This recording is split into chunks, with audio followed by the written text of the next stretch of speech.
Hi friends, good morning. இன்னைக்கு வந்து டிஃபனுக்கு வந்து இப்போ சைட் டிஷ் ரெடி பண்ண போகிறேன். அசோக் வந்து சாப்பிட்டுட்டு ஆஃபீஸ் கிளம்பிட்டாரு.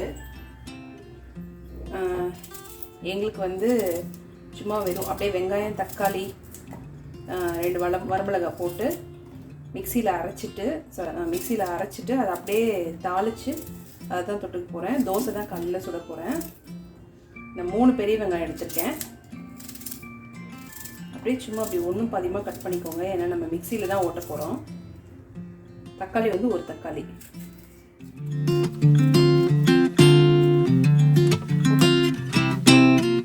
இதில் 3 மிளகாய் காம்பு கிள்ளிட்டு போட்டுக்கலாம். 3 மிளகாய், இதில் கொஞ்சம் உப்பு போட்டுக்கலாம். இதை நல்லா அரைச்சி எடுத்துக்கலாம். இதை அரைச்சி எடுத்துக்கிட்டேன். இதை வந்து தாளிச்சிக்கலாம். தாளிக்கிறதுக்கு இந்த வானல் வச்சுக்கிட்டேன். இரும்பு வானல் எடுத்துக்கிட்டேன். இரும்பு வானல் தான் வந்து அடி பிடிக்காமல் நல்லா வரும்.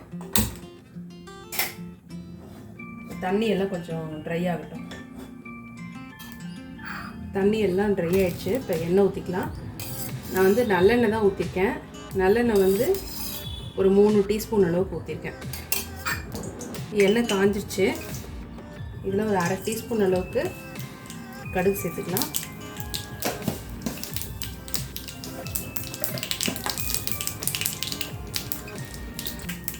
அதில் ஒரு கொத்து கருவேப்பிலை, கொஞ்சம் பெருங்காயத்தூள் சேர்த்துக்கலாம். இதில் வந்து இப்போ நம்ம அரைச்சி வச்சுருந்த இதை ஊற்றிக்கலாம். வெங்காயம் தக்காளி அரைச்சி இல்லையா,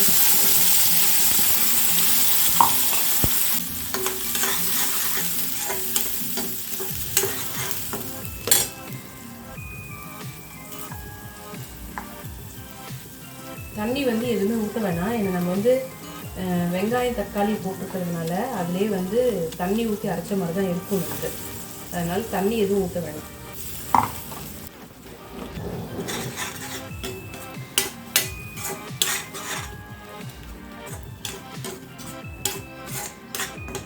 இது வந்து ஒரு அப்படியே 3-4 நிமிஷம் வேகட்டும். வெந்ததுன்னா அடுப்பு ஆஃப் பண்ணிடலாம். நம்ம சட்னி ரெடி ஆகிடும். இது வெடிக்குது இல்லையா, அதுக்காக ஒரு தட்டு போட்டு மூடி வைக்கிறேன். அடுப்பெல்லாம் ஆகாமல் இருக்கும். அதை ஓப்பன் பண்ணி பார்த்துக்கலாம்.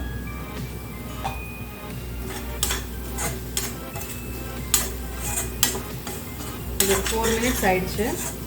பார்த்தீங்களா, கொஞ்சம் கூட அடியே பிடிக்கல. இந்த இரும்பு கடாய் வைக்கிறதுல இதனால தான் வந்து நம்ம இதை யூஸ் பண்ணுறோம். அவ்வளோதான், சட்னி ரெடி. அடுப்பு ஆஃப் பண்ணிடலாம். சட்னி மூடி வச்சாச்சு. இப்போ வந்து சம்மர் ஹாலிடேஸுன்றதுனால நான் வந்து தியாவையும் மீனையும் தூங்குட்டுன்னு விட்டு வச்சுருக்கேன். இதே ஸ்கூல் டேஸாக இருந்ததுன்னா இந்நேரம் எல்லா வேலையும் முடிஞ்சிருக்கோம். நானும் ஆஃபீஸ் வேலையில் உட்காந்துருப்பேன். பட் இன்றைக்கி பார்த்தீங்கன்னா இன்னும் டிஃபன் வேலையே யாருக்குமே ஆகலை. இன்னும் லஞ்சும் நான் ப்ரிப்பேர் பண்ணலை. இதுக்கப்புறம் தான் பண்ண போகிறேன். இன்றைக்கி வந்து என்ன பண்ண போகிறேன்னா குல்ஃபி ஐஸ்கிரீம் பண்ண போகிறேன். ஏற்கனவே நான் பண்ணி கொடுத்ததுனால தியாவும் மீனும் கேட்டுகிட்டே இருக்காங்க பண்ண சொல்லி. ஆனால் இப்போ ஒரு வாரமாக சென்னையில் மழைன்றதுனால நான் பண்ணலை. பட் நேற்றுலேருந்து கொஞ்சம் வெயில் அடிக்குது. அதனால் வந்து இன்றைக்கி குல்ஃபி ஐஸ்கிரீம் பண்ண போகிறேன். அதுக்கு தான் பார்த்திங்கன்னா இப்போது இதோ பாதாம் வந்து நறுக்கி வச்சுக்கிட்டு இருக்கேன். பார்த்திங்கன்னா பாதாம் பிஸ்தாலாம் வந்து நாமளே இந்த மாதிரி நறுக்கிக்கணும். இதெல்லாம் ரெடி பண்ணி வச்சுட்டுனா டக்குன்னு நம்ம ப்ரிப்பேர் பண்ணிக்கலாம். இது பண்ணுறதுக்கு என்ன வேணும்னாக்கா ஐஸ்கிரீம் மோல்டு இல்லைனாலும் பரவாயில்ல. நம்ம வீட்டில் யூஸ் பண்ணுற இப்போ காஃபி குடிக்கிற டம்ளர் இருந்தால் கூட போதும். அதில் கூட நம்ம வச்சுக்கலாம். அது அப்புறம் வந்துட்டு ஐஸ்கிரீம் ஸ்டிக்கு வேணும், பால் வேணும், அப்புறம் இந்த பாதாம் பிஸ்தாலாம் கூட ஆப்ஷனல் தான். அதனால் வந்து அது போடலனாலும் பிரச்சனை இல்லை, அப்படியும் நல்லா தான் இருக்கும். அப்புறம் சர்க்கரை. நான் வந்து இதில் என்னென்ன போட போகிறேன்னாக்கா பாதாம் பிஸ்தா சுகர் வேணும், அப்புறம் வந்து குங்குமப்பூ போடுவேன், ஏலக்காய் பொடி போடுவேன். ஸோ இவ்வளோ தான். இதெல்லாம் இருந்தாலே வந்து நம்ம ஈஸியாக குல்ஃபி வந்து வீட்லேயே பண்ணிடலாம். மலாய் குல்ஃபி. இன்றைக்கி சூப்பரான ஒரு குல்ஃபி ரெசிபி பார்க்க போகிறோம். இது போதும்னு நினைக்கிறேன். பாதாம் பருப்பு இன்றைக்கி செய்யும் போது பத்தலை அப்படின்னா இன்னும் கொஞ்சம் நம்ம இந்த மாதிரி பீஸ் போட்டுக்கலாம்.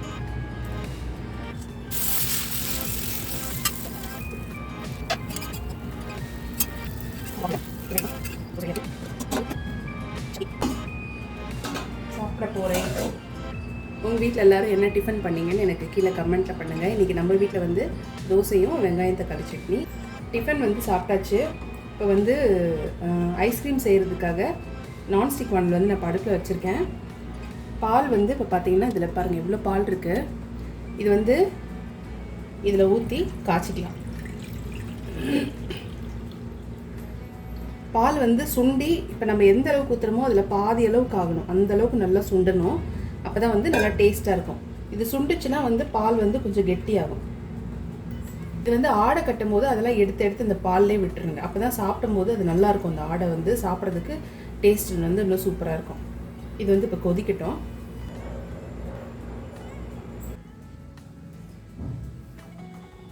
பால் வந்து நல்லா சுண்டிடுச்சு. பாதி அளவு ஆயிடுச்சு நம்ம ஊற்றுனதை விட. இதுலேருந்து ஆடையெல்லாம் இதில் எடுத்து விட்டுட்டேன். இப்போ இதில் 4, 5, 6, 7 குங்குமப்பூ, இன்னும் கூட 2-3 போட்டுக்கலாம்.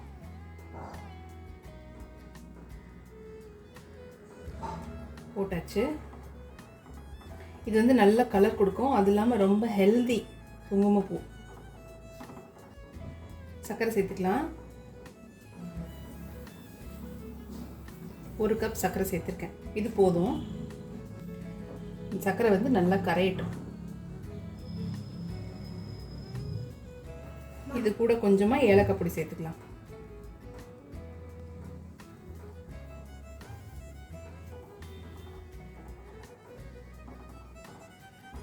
இப்போ இதில் வந்து பிஸ்தா வந்து இந்த மாதிரி நறுக்கி வச்சுருக்கேன்.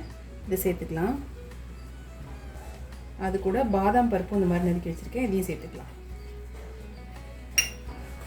சேர்த்துட்டு நல்லா ஒரு கிண்டி விட்டுட்டு அடுப்பை வந்து ஆஃப் பண்ணிடலாம். அடுப்பை ஆஃப் பண்ணிட்டேன். இது வந்து நல்லா ரூம் டெம்பரேச்சருக்கு முதல்ல வரட்டும். ரூம் டெம்பரேச்சர் வந்ததுக்கப்புறம் நல்லா ஆறி வந்ததுக்கப்புறம் நம்ம வந்து மோல்டில் ஊற்றி ஃப்ரீசரில் வச்சுக்கலாம். ஃப்ரீசரில் வச்சு ஒரு 6 to 8 hours வச்சுட்டோன்னாக்கா நமக்கு நம்மளோட குல்ஃபி ஐஸ்கிரீம் சூப்பராக ரெடி ஆகிடும். இப்போ வந்து பால் நல்லா ஆறிடுச்சு. பார்த்திங்களா எவ்வளோ திக்காக இருக்குது. நல்லா நம்ம போட்ட பாதாம் பிஸ்தா இது எல்லாமே வந்து நல்லா ஊறிடுச்சு. இப்போ இதில் வந்து நம்ம அதை ஊற்றிக்கலாம்.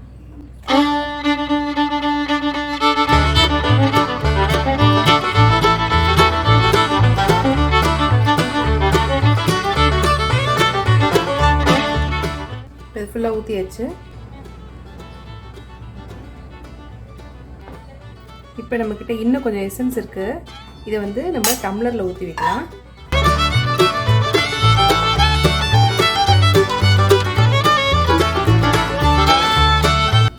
இப்போ டம்ளரில் ஊற்றியாச்சு. இது மேலே ஒரு சில்வர் ஃபாயில் பேப்பர் இப்படி வச்சுட்டு டைட்டாக லாக் பண்ணிக்கலாம். இதில் வந்து ஒரு நைஃப் வச்சு இப்படி சின்னதாக ஒரு ஓட்டை போட்டு இதில் வந்து ஐஸ்கிரீம் ஸ்டிக் இருக்கு இல்லையா, இதை வச்சு நேராக வச்சுட்டு இதை அப்படியே எடுத்து ஃப்ரீசரில் வச்சிடலாம். பார்த்தீங்கன்னா டம்ளர்லேயும் ஊற்றி வச்சுருக்கேன் குல்ஃபி, இந்த மோல்ட்லேயும் ஊற்றி வச்சுருக்கேன். இது ரெடி ஆனதுக்கப்புறம் நான் எப்படி இருக்குன்னு காமிக்கிறேன்.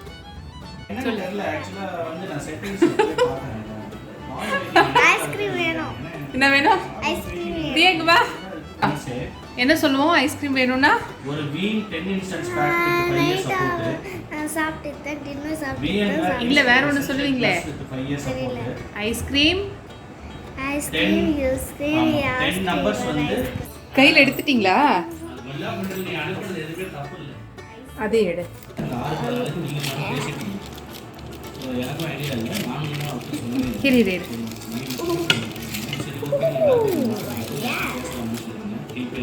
இது வந்து அப்படியே இப்படி உருட்டி பேசுவேன். ஹார்ட்வேர் இன்னும் போனால் எனக்கு வாங்கி தர மாட்டேங்கிறாங்க. இப்போ எஸ்ஏபியில் டிஎம்எஸ் வந்து போகிறாங்க. ஸோ அதுக்கு ஹார்ட்வேர் வேணும்னு சொல்லி நான் இதை ஸ்ட்ரக்சர் பண்ணி உள்ளே கொண்டு வரேன். ஃபுல்ஃபில் பண்ணிவிட்டு அதை வந்து நான் வேறு மாதிரி எடுத்துகிட்டு போகிறேன். அதுக்கு தான் நான் சொன்னேன். மைக்ரோசாஃப்ட் விண்டோஸ் ஓஎஸ் வந்து அப்புறம் ஸ்டோரேஜ் வந்து 1660 2 நம்பர் வித் அருமையான ஐஸ்கிரீம் ரெடி. இந்த அப்பா ஒரு பெரிய டிஸ்டர்பன்ஸாக இருக்காரு. உள்ள அனுப்பிச்சு விட்டுறலாமா? 16 டெராபைட் டெலிவரி இதில் இருக்காங்க இது வந்து அனுப்பிச்சான். இப்போ நீ டெலிவரி கேட்டது 3 to 4 வீக்ஸ் ஸ்டோரேஜ்னு போட்டிருக்கான். 8 hours கூட ஆகல, அதுக்குள்ளே அவசரப்பட்டு எடுக்கணும்னு இன்னும் நல்லா கூட ஃப்ரீஸ் ஆகலை. ஸ்டோரேஜ் இந்த டம்ளர்ல இருந்தது ஓரளவுக்கு ஃப்ரீஸ் ஆயிடுச்சு, அதுல இருந்து இன்னும் சரியா ஃப்ரீஸ் ஆகல. 3 to 4 வீக்ஸ்ங்கிறது நார்மல் ஆகும். சரியா? இதுதான் நல்லா இருக்கா டேஸ்ட்டு? ஓகே. குல்ஃபி குல்ஃபி மாதிரி இல்லைடா, குல்ஃபி தான்.